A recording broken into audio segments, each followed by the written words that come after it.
एक उम्मीद सुनहरे ख्वाबों की जो आपने देख रखे हैं अपने बच्चों के लिए, सुनहरे कल की सूरत में। उस सुनहरे कल के लिए हम संवारते हैं आपके बच्चों का मुस्तकबिल। यूनिक ग्रुप ऑफ इंस्टीट्यूशन गुज़िश्ता 33 वर्षों से दिखा रहा है रास्तों को मंजिल, उम्मीद को रोशनी, इल्म से अमल की रवायत, बच्चों के रोशन मुस्तकबिल का जामिन।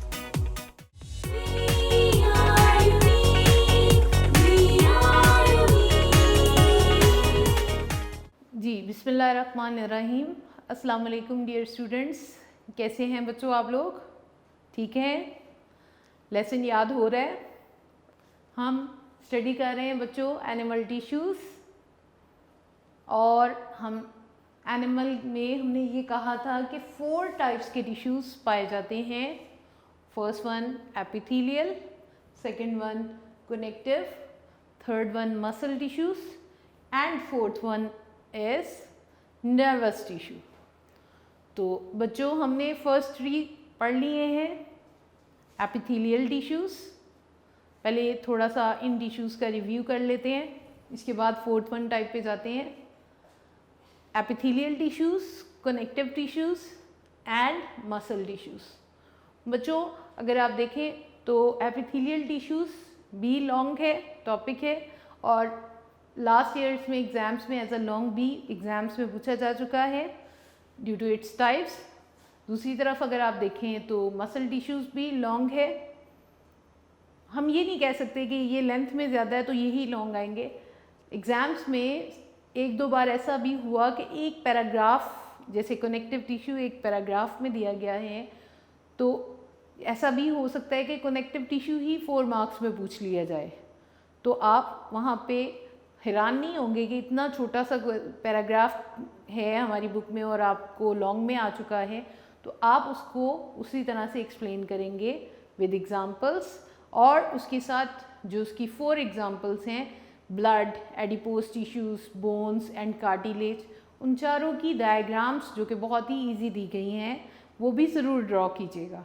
फिर जब आप डायग्राम्स के साथ फुल एक्सप्लेनेशन देते हैं तो आपका वो टॉपिक कंप्लीट हो जाता है।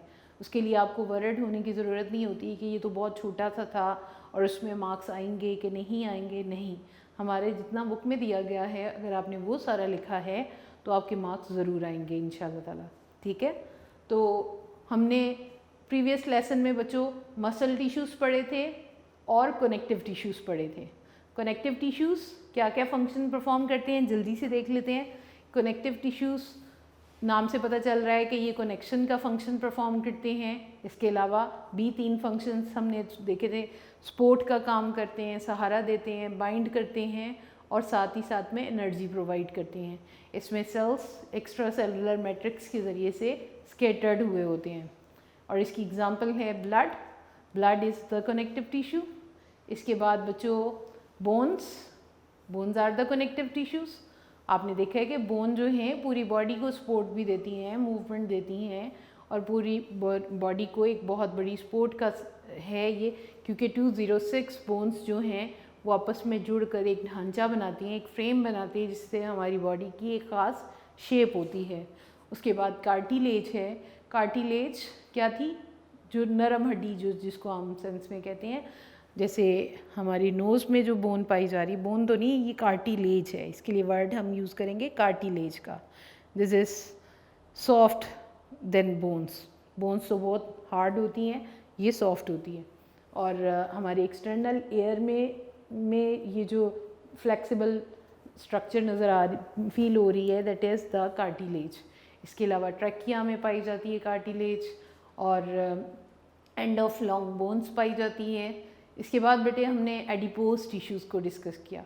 एडिपोज टिश्यूज़ जिसको फैट्स कहते हैं, ये ऑर्गन्स को कवर भी करती है और वहाँ पे जहाँ पे ये पाई जाती हैं उनको एनर्जी प्रोवाइड करती हैं। Like kidneys are surrounded by adipose tissues. Kidneys में पाई जाती हैं, किडनीज़ की सराउंडिंग में पाई जाती हैं। उसके बाद ये हमारे एब्डोमेन में, पेट में, और उसके अलावा स्किन के नीचे भी जहाँ पे ये इंसुलेशन का काम करती हैं। ठीक है। इसके बाद बेटे हमने नेक्स्ट टाइप कल जो प्रीवियस लेसन में पढ़ी थी that was muscle tissues. Muscle tissues क्या थे, इनके सेल्स कैसे होते हैं, लॉन्ग होते हैं और बंडल्स की फॉर्म में होते हैं, और इसकी सेल्स को हम मसल फाइबर का नाम दिया था, मसल फाइबर, ठीक है।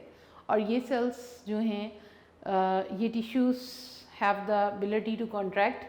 और तीसरा कैरेक्टर हमने कहा था कि ये जो हैं ये सबसे ज़्यादा जानवरों के जिस्म में पाए जाते हैं, muscle tissues. Muscle tissues are abundantly found in animal body. उसके बाद बेटे there are 3 types of muscle tissues. बहुत ही इम्पॉर्टेंट टॉपिक है, आपने याद किया होगा मुझे उम्मीद है, इसीलिए मैं ये डिस्कस कर रही हूँ। डिस्कस करने का मकसद ये कि आप भी इसको रिकॉल कर लें, ठीक है।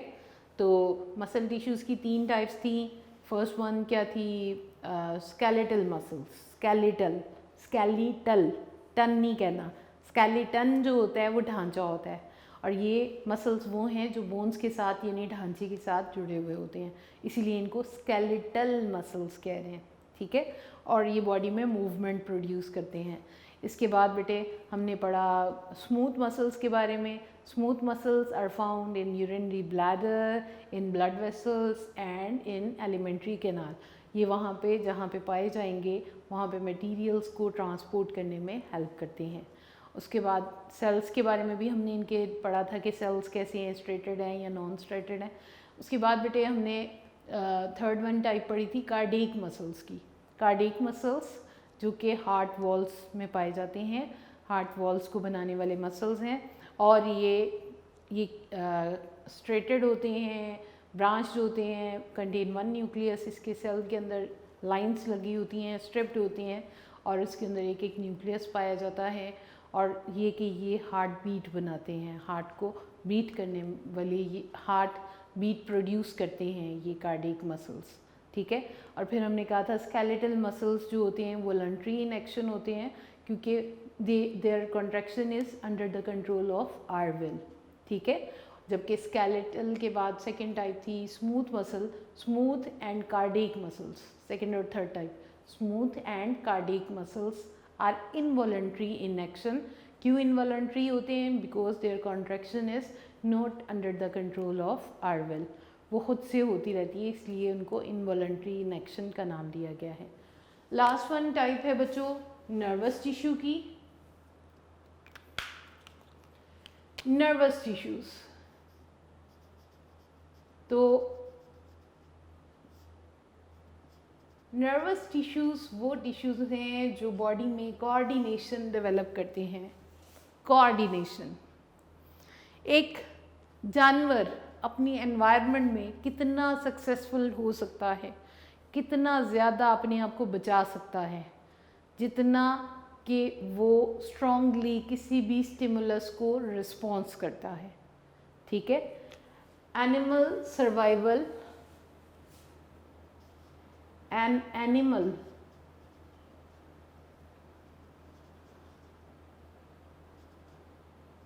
survival depends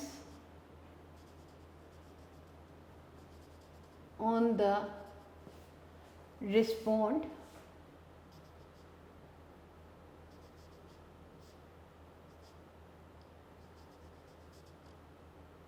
and animal survival depends on the response which he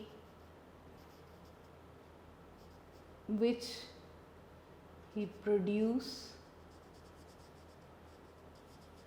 in return of a stimulus।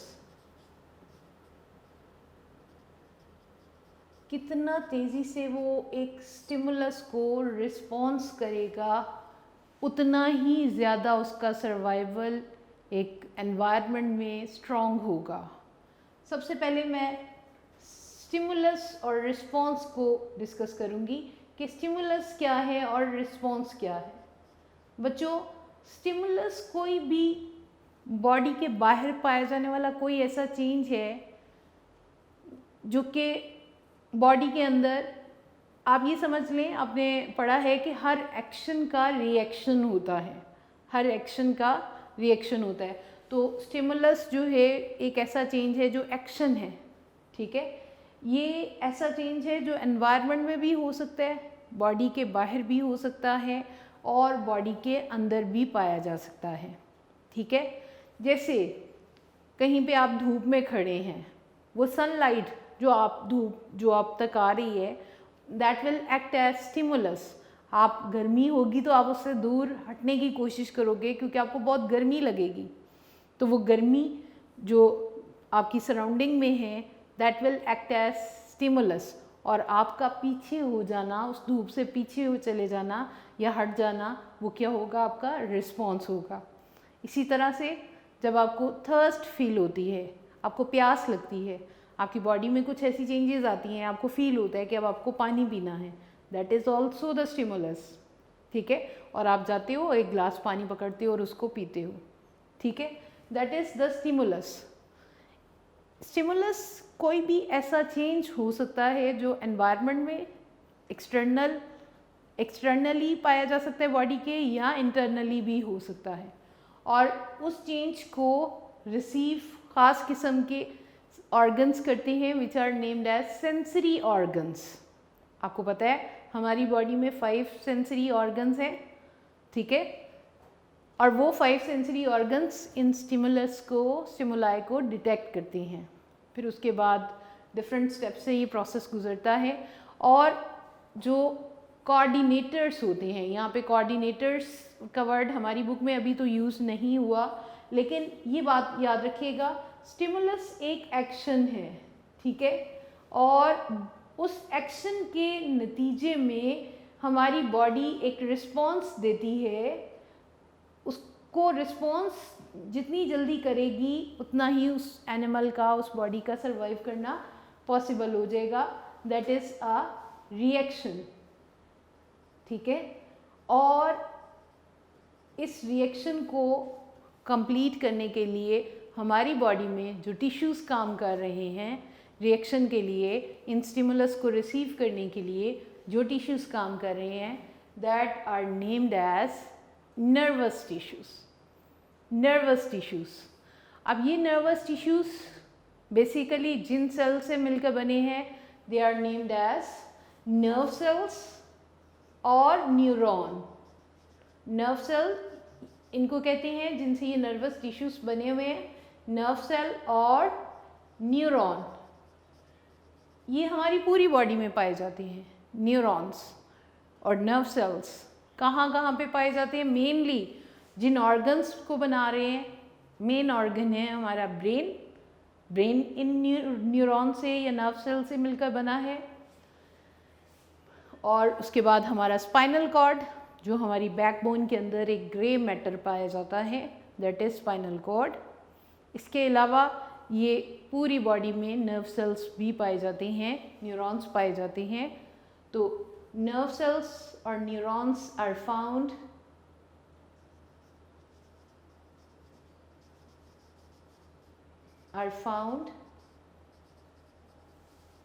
in brain,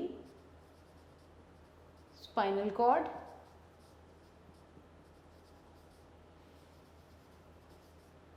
and nerves। और ये ख़ास किस्म के मैसेजेस को ट्रांसपोर्ट करते हैं। ख़ास किस्म के मैसेजेस जिनको ये कंडक्ट करते हैं, that messages are named as nerve impulses. ठीक है, जो नर्वस टिश्यूज़ को बनाने वाले टिश्यूज़ हैं वो कौन सेल्स हैं? वो हैं नर्व सेल्स और न्यूरॉन। उनका यूनिट न्यूरॉन है। और ये नर्व सेल्स कहाँ कहाँ पे पाए जाते हैं? Inside the brain, in spinal cord and nerves.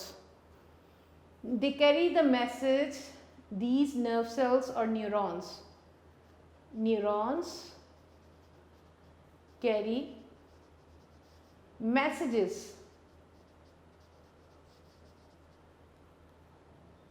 in the form of nerve impulses।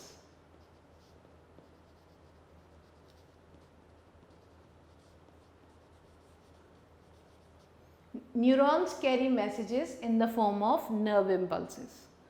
अभी मैं आपको फर्दर एक दो और एग्जांपल्स के साथ इसको एलेबोरेट करती हूँ।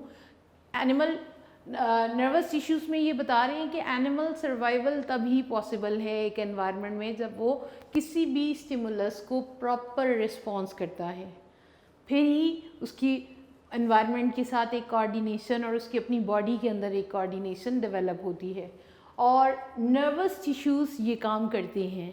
Nervous tissues are composed of nerve cells और neurons, and these nerve cells are found in brain, in spinal cord and nerves। और ये ख़ास किस्म के पैगामात को लेकर पूरी बॉडी में डिफरेंट ऑर्गन्स की तरफ जाते हैं। जैसे उन पैगामात को हमने नाम दिया है नर्व इम्पल्सेस का। उन पैगामात को जो ये कैरी करते हैं उनको नाम दे देते हैं नर्व इम्पल्सेस का। बच्चों फ़र्ज़ करें, एक एग्ज़ाम्पल मैं आपको ये नर्वस टिश्यू की दे रही हूँ कि हमारी स्किन जो है यहाँ पे सेंसरी ऑर्गन है, ठीक है। लेट्स सपोज कि ये एक ऑब्जेक्ट है जो बहुत ज़्यादा गर्म है, बहुत ज़्यादा हॉट ऑब्जेक्ट है और अननोइंगली हाथ लग जाता है, तो क्या आपकी फिंगर वहीं पे स्टे करती है? ऐसा होता है कि हाथ उस वहीं पे लगा रह जाता है? नहीं।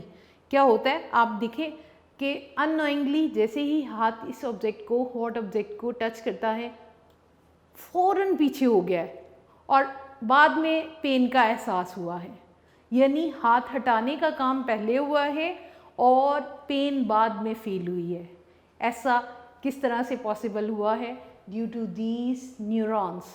यहाँ से स्किन से एक मैसेज फ़ौरन, जैसे ही स्किन ने इस हॉट ऑब्जेक्ट को टच किया, एक इम्पल्स जनरेट हुई है और वो नर्व इम्पल्स गई है towards the brain and spinal cord. सबसे पहले वो जाएगी स्पाइनल कॉर्ड की तरफ।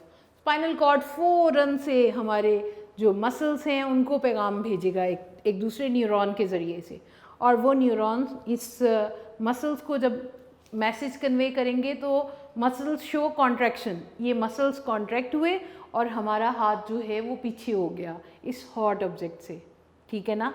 तो इस तरह से सेकंड्स के भी बहुत थोड़े हिस्से में ये ऐसा हो गया कि आपके बॉडी के किसी भी पार्ट ने हॉट ऑब्जेक्ट को टच किया है तो वो फ़ौरन पीछे हो गया है और बाद में पेन का मैसेज हमारे ब्रेन तक जाएगा और हमें फिर पेन फील होती है बाद में, लेकिन हाथ को पीछे करने का काम पहले किया गया।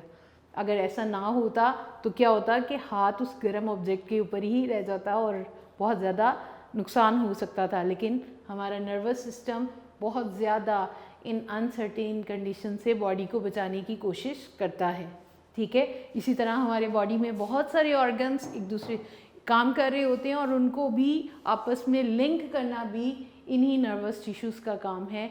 जैसे डाइजेस्टिव सिस्टम, आप अभी इस वक्त जब पढ़ रहे हैं तो आपका पूरे का पूरा डाइजेस्टिव सिस्टम अपनी वर्किंग कर रहा है, ठीक है। आपका जो ब्लड सर्कुलेटरी सिस्टम है वो अपना काम कर रहा है, हार्ट बीट कर रही है, हार्ट बीट कर रहा है और ऑक्सीजनेटेड ब्लड आपकी पूरी बॉडी को दे रहा है। जबकि आप इस वक्त सुन रहे हैं, आपकी आंखें, आपके कान अपना काम कर रहे हैं। यानी हमारे तमाम ऑर्गन्स स्पेसिफिक टाइम में स्पेसिफिक काम कर रहे होते हैं and they are in the coordination, and this coordination is developed by nervous tissues, ठीक है बेटे। हमारी बुक में नर्वस टिश्यू, नर्व सेल्स की डायग्राम भी बनाई है उन्होंने, एक न्यूरॉन दिखाया हुआ है। लेट्स सी कि हम उसको भी ड्रॉ कर लेते हैं। एक न्यूरॉन के दो पार्ट्स होते हैं। फर्स्ट वन उसकी सेल बॉडी होती है,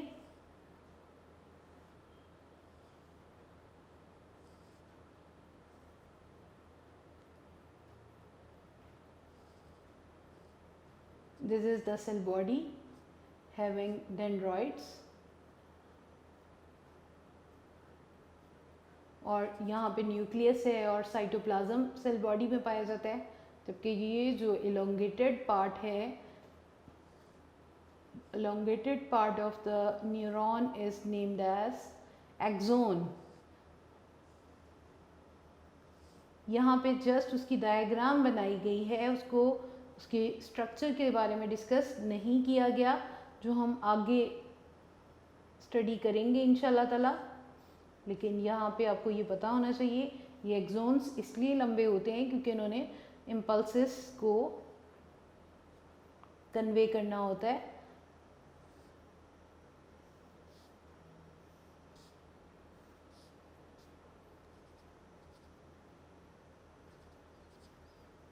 These are the axons। ये एक न्यूरॉन है, ठीक है, and this is the cell body which contain the nucleus and cytoplasm. ठीक है बेटे, ये था हमारा एक न्यूरॉन। तो न्यूरॉन नर्वस टिश्यूज को भी हमारी बुक में एक छोटे से पैराग्राफ की फॉर्म में एक्सप्लेन किया है। तो बच्चों आई होप कि आपको स्टिमुलस रिस्पॉन्स के बारे में पता चल गया होगा। कोई भी चेंजेस जो बॉडी के बाहर या बॉडी के अंदर होती हैं और उन चेंजेस के होने पर जब बॉडी जो हम रिएक्शन परफॉर्म करती है that is named as response. जैसे हर एक्शन का रिएक्शन होता है इसी तरह हर स्टिमुलस का बॉडी ने, एनिमल्स बॉडी ने रिस्पॉन्स ज़रूर देना होता है, तभी उसका सर्वाइवल पॉसिबल होता है। और ये रिस्पॉन्स प्रोड्यूस करने के लिए जो सेल्स स्पेशल हैं, स्पेसिफिक हैं, that are named as nerve cells और न्यूरॉन्स। और ये हमारी बॉडी में, पूरी बॉडी में पाए जाते हैं in the form of nerves and they are found in the brain and in the spinal cord. ठीक है, और ब्रेन और स्पाइनल कॉर्ड ये वो ऑर्गन्स हैं which are named as coordinators. Coordinators जो पूरी बॉडी से आने वाले इम्पल्सेस को रिसीव करते हैं और फिर पूरी डिफरेंट पार्ट्स ऑफ बॉडी को रिस्पॉन्स के लिए मैसेजेस देते हैं, coordinators. Then neurons carry messages in the form of nerve impulses, और वो जो मैसेजेस कन्वे हो रहे होते हैं उन मैसेजेस को नाम देते हैं नर्व इम्पल्सेस का। ठीक है, अगर आपको नर्वस टिश्यू आ जाता है शॉर्ट में या लॉन्ग में तो आप इस पैराग्राफ को विद डायग्राम, बच्चों ये बात ज़रूर याद रखनी है, जिस टॉपिक के साथ हमारे बायोलॉजी में बुक में डायग्राम बनी हुई है, diagrams not the pictures, diagrams आपने ज़रूर ड्रॉ करनी है। बायोलॉजी स्टूडेंट्स ये बात याद रखेंगे कि अगर आप लोग डायग्राम्स क्वेश्चन में नहीं भी गई है और आपने नहीं ड्रॉ की है तो आपके मार्क्स डिडक्ट हो जाते हैं। आपने जिस टॉपिक के साथ बुक में डायग्राम दी हुई है, आपने जब जब जिस टॉपिक को पढ़ना है उसकी साथ ही प्रैक्टिस कर लेनी है। ठीक है, ये नहीं सोचना कि कल करूँगी या परसों करूँगी। और बच्चों ये भी बात याद रखनी है कि लेड पेंसिल से डायग्राम्स नहीं बनानी है, इंक पेन से बनाई जाती हैं। इसलिए जब आप प्रैक्टिस करो तो आप इंक पेन के साथ फर्स्ट टाइम आप लेड पेंसिल से फर्स्ट अटैम्प्ट ज़रूर करो, उसके बाद आपके हाथ में इतनी फ्लुएंसी होनी चाहिए कि आप इंक पेन से भी बिल्कुल प्रॉपर डायग्राम बना सको। ठीक है, अगर ऐसे एक्यूरेसी नहीं आती है तो आप पेंसिल से ड्रॉ करने के बाद उसके ऊपर इंक पेन से करके उसको रेज कर दीजिएगा। ठीक है, तो ये प्रैक्टिस आपने ज़रूर करनी है, वरना अगर ये आपकी कमी रह गई डायग्राम्स की तो स्टेप बाय स्टेप मार्क्स कटते जाते हैं हर टॉपिक में जिसमें अगर आपको डायग्राम्स आई होती हैं। ठीक है बच्चों, ये थे हमारे animal tissues, epithelial tissues, connective tissues, muscle tissues and nervous tissue. बच्चों इसके बाद हमारा नेक्स्ट टॉपिक है प्लांट टिश्यूज़ का। Plant tissues are different from animal tissue. जी बच्चों, एनिमल टिश्यूज़ हमारे हो गए कंप्लीट, हमने इनको स्टडी कर लिया है। Now here is the topic plant tissues. Animal tissues are different from plant tissues. क्यों डिफरेंट होंगे? क्योंकि एनिमल बॉडी में उनके फंक्शंस और थे। ठीक है बेटे, और प्लांट की आपको पता है स्ट्रक्चर भी डिफरेंट है, फंक्शन भी डिफरेंट होंगे, इसलिए they have quite different tissues. आपको पता है प्लांट्स का सबसे जो यूनिक कैरेक्टर है that is photosynthesis, to prepare their own food by absorbing sunlight and carbon dioxide from environment and taking water from the roots, और उस पानी और कार्बन डाइऑक्साइड को chlorophyll in the presence of sunlight में लाता है और ग्लूकोज और ऑक्सीजन प्रोड्यूस करता है। इसके अलावा फोटोसिंथेसिस के अलावा उनके और भी बहुत सारे दूसरे कैरेक्टर्स हैं that are very important for their body, that is for example transport of water and minerals from root to aerial parts. मैं यहाँ पर रूट पार्ट्स और एरियल पार्ट्स वर्ड यूज़ करने वाली हूँ बहुत ज़्यादा। रूट जो कि अंडरग्राउंड पोर्शन है, ज़मीन के अंदर पाया जाता है, और एरियल पार्ट्स वो तमाम प्लांट पार्ट्स होंगे जो कि मिट्टी से ऊपर हैं, मिट्टी के बाहर हैं, ज़मीन के ऊपर हैं, लाइक स्टेम हो सकती है, लाइक ब्रांचेस और leaves, fruits, flowers, all these are the aerial parts. ठीक है, तो अब यहाँ पर क्योंकि प्लांट के फंक्शंस डिफरेंट हैं तो टिश्यूज़ भी डिफरेंट होंगे। यहाँ पर बच्चों एक हम पहले प्लांट की डिफरेंट टाइप्स हैं, प्लांट टिश्यूज़ की डिफरेंट टाइप्स हैं, तो यहाँ पर हम उन टाइप्स को देख लेते हैं कौन कौन सी हैं। ठीक है, हमारी बुक में उन्होंने एज इट इज़ ही टाइप्स को लेके एक्सप्लेन कर दिया है, लेकिन मैं समझती हूँ कि बच्चों को पहले उन सारी टाइप्स के बारे में पता होना चाहिए, किस तरह से वो बन रही हैं, फिर उनको स्टडी करेंगे तो आपको उनको याद रखना और स्टडी करना आपके लिए आसान हो जाएगा। तो प्लांट टिश्यूज़ जो हैं, यहाँ पे सेंटर में लिखती हूँ मैं, प्लांट टिश्यूज़ मेनली हम इनको दो टाइप्स में डिवाइड करते हैं। एनिमल टिश्यूज़ को तो हमने 4 टाइप्स में डिवाइड किया था। ठीक है, हम इसको 2 टाइप्स में रख लेते हैं। First one type and second one type. First one type is named as simple tissues. Simple tissues, इनको इसलिए सिंपल कहा जाता है कि ये वाले जो टिश्यूज़ हैं ये सारे के सारे एक जैसे सेल से मिलकर बने हुए हैं। These tissues are composed of same type of cells या single type of cells, जबकि दूसरी तरफ complex tissues या फिर compound tissues, complex tissues या इनको कंपाउंड टिश्यूज़ भी कहते हैं। कॉम्प्लेक्स के साथ साथ दूसरा नाम है कंपाउंड टिश्यूज़। इनको कंपाउंड इसलिए कहते हैं क्योंकि ये एक जैसे सेल से नहीं मिलकर बने हैं, they are composed of more than one type of cells. ठीक है बेटे, ये कॉम्प्लेक्स टिश्यूज़ या कंपाउंड टिश्यूज़ सेकेंड टाइप है। मेन तो हमने 2 टाइप्स रखी हैं, सिंपल और कॉम्प्लेक्स। तो सिंपल टिश्यूज़ की फर्दर 2 टाइप्स हैं।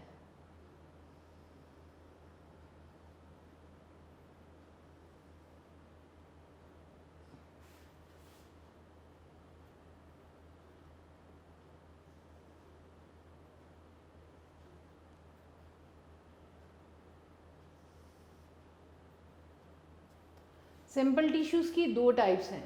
First one type is named as meristematic.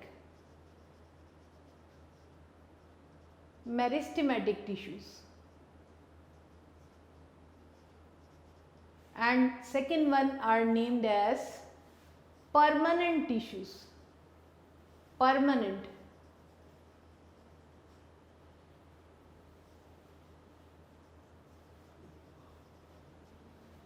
Simple मैं आपको यहाँ पे ये बताऊंगी कि जो मेरिस्टेमेटिक टिश्यूज़ हैं वो ऐसे टिश्यूज़ हैं which have the ability to divide. इनके अंदर सेल्स ऐसे पाए जाते हैं जो बहुत तेज़ी से डिवाइड होते हैं और सेल में ग्रोथ में इजाफा करते हैं मेरिस्टेमेटिक टिश्यूज़, जबकि permanent tissues do not have the ability to divide. ये वो टिश्यूज़ हैं जो मेरिस्टेमेटिक टिश्यूज़ से बनते हैं क्योंकि मेरिस्टेमेटिक डिवाइडिंग एबिलिटी रखते हैं। डिटेल हम बहुत ज़्यादा पढ़ने वाले हैं इनकी, अभी हम जस्ट टाइप्स को डिस्कस कर रहे हैं। बच्चों, प्लांट टिश्यूज़ की 2 types, simple and complex. Now simple tissues have 2 types. Meristematic and permanent tissues.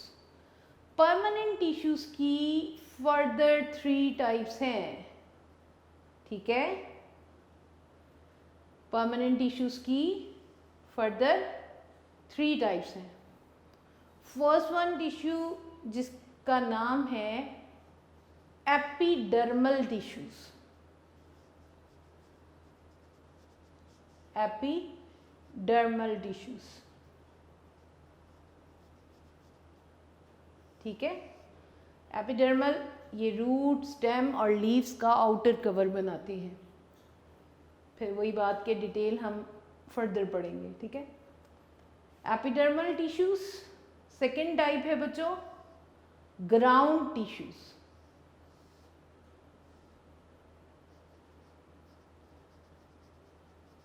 Ground tissues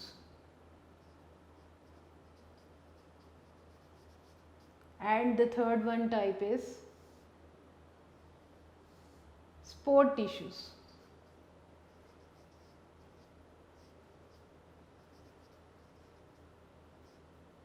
ये हो गई 3 टाइप्स किसकी? परमानेंट टिश्यूज की, ठीक है। मेरिस्टेमेटिक की भी उन्होंने 2 टाइप्स डिस्कस की हुई हैं हमारी बुक में, वो टॉपिक के अंदर ही डिस्कस हुई हैं। अभी जो मेन टॉपिक्स जिनको हमने पढ़ना है उसको मैं डिवाइड कर रही हूँ। Simple tissues are further divided into 2, meristematic tissues and permanent tissues, while permanent tissues further divided into 3, epidermal tissues, ground tissues and sport tissues. sport tissues सहारा देने वाले होते हैं। अब ये जो sport tissues हैं बच्चों, इनकी भी फर्दर 2 टाइप्स हमारी बुक में डिस्कस हुई हैं। बच्चों आपसे रिक्वेस्ट मैं ये करूँगी कि ये फ्लो चार्ट अगर आप बना लेते हो तो आप के लिए उनको जब आप इनकी डिटेल पढ़ रहे होंगे तो बहुत ज़्यादा कन्वीनियंट हो जाएगा, ठीक है। बुक में ऐसा नहीं दिया हुआ उन्होंने, बुक में उन्होंने जस्ट टाइप्स दी हैं और आगे उनको एलेबोरेट कर दिया, एक्सप्लेन कर दिया। लेकिन ये बेसिक कॉन्सेप्ट अगर टाइप्स का आपको याद रहेगा तो आप कंफ्यूज नहीं होंगे, स्पेशली जब आपको लॉन्ग क्वेश्चन आ जाता है एक्सप्लेन परमानेंट टिश्यूज़, तो आप उसमें फिर एपिडर्मल, ग्राउंड, स्पोर्ट और स्पोर्ट की आगे की टाइप्स को एक्सप्लेन कर देते हो, ठीक है, लॉन्ग के लिए। स्पोर्ट टिश्यूज़ की 2 टाइप्स हैं। First one type is named as collenchyma. Collenchyma,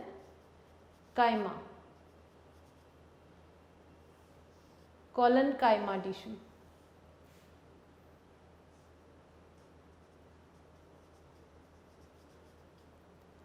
And the second one type is named as sclerenchyma tissue.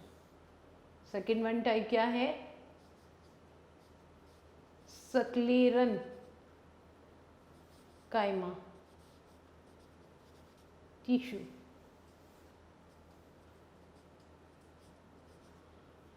जी दोबारा देख लेते हैं कि हमने कहा है कि प्लांट के 2 बड़ी टाइप्स हैं, सिंपल एंड कंपाउंड। सिंपल की 2 टाइप्स याद हैं, meristematic and permanent tissues. Meristematic and permanent tissues. Permanent tissues की further 3 types are there in the book, epidermal tissues, ground tissues and sport tissues, while sport tissues further have 2 types, collenchyma tissue and sclerenchyma tissues, ठीक है। all these are the types related to simple tissue, ठीक है। इन्हीं की ज़्यादा types हैं और इनको आपने इन नामों को याद रखना है। क्या? सिंपल टिश्यूज़ 2 तरह के होते हैं, first one meristematic, second one permanent tissues. और परमानेंट टिश्यूज़ फर्दर 3 टाइप्स के होते हैं, epidermal, ground and sport tissues. Support tissues are of further 2 types, collenchyma and sclerenchyma tissues. बच्चों इसके बाद कॉम्प्लेक्स टिश्यूज़ जो सेकेंड टाइप है प्लांट टिश्यूज़ की, यहाँ पे आते हैं। तो ये 2 टाइप के टिश्यूज़ रखते हैं। First one is named as xylem xylem tissue, आप इसको नोट करते जाइएगा साथ साथ, ठीक है। And this one is phloem tissue.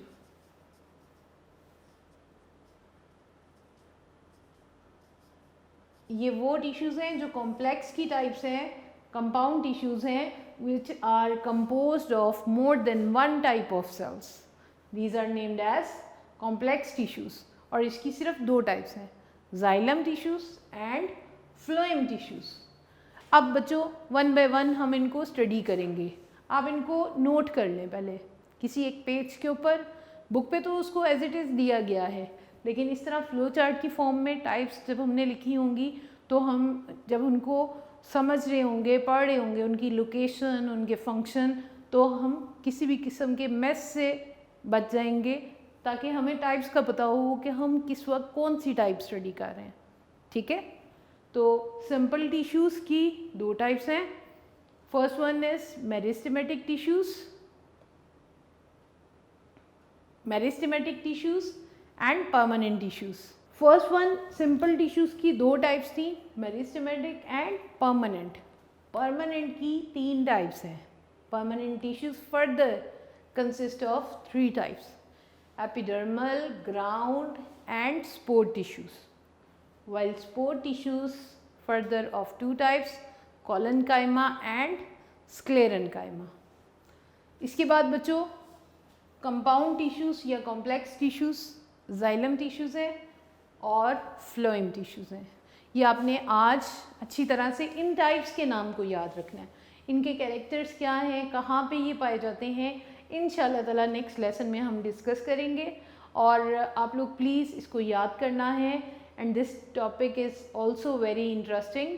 आप प्लांट्स में जब स्टडी कर रहे होंगे तो आपकी सराउंडिंग में जो प्लांट्स पाए जाते होंगे आप इजीली उनको भी देख सकते हैं कि किस तरह से ये टिश्यूज़ पाए जाते हैं, ठीक है बेटे।